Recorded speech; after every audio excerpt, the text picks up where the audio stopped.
শেষ হয়ে যায়, কোনো বরকত আমার সম্পদে আমার সম্পদের মধ্যে আমি খুঁজে পাই না। আবার আরেকজন রয়েছে 20,000 টাকা ইনকাম করে, অথচ তার সম্পদের মধ্যে বরকত থাকে।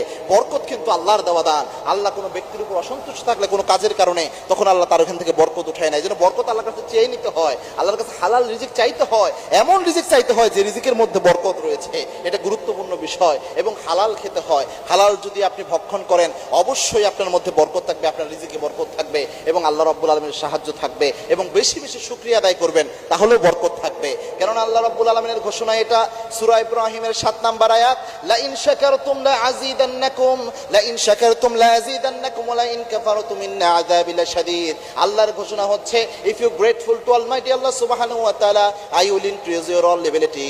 আল্লাহ বলছেন, আমি আল্লাহর যদি তোমরা শুকরিয়া আদায় করতে পারো, বেশি শুকরিয়া যদি আমি আল্লাহর আদায় করো, তোমার সমস্ত নিয়ামত আমি আল্লাহ বাড়াইয়া দেব।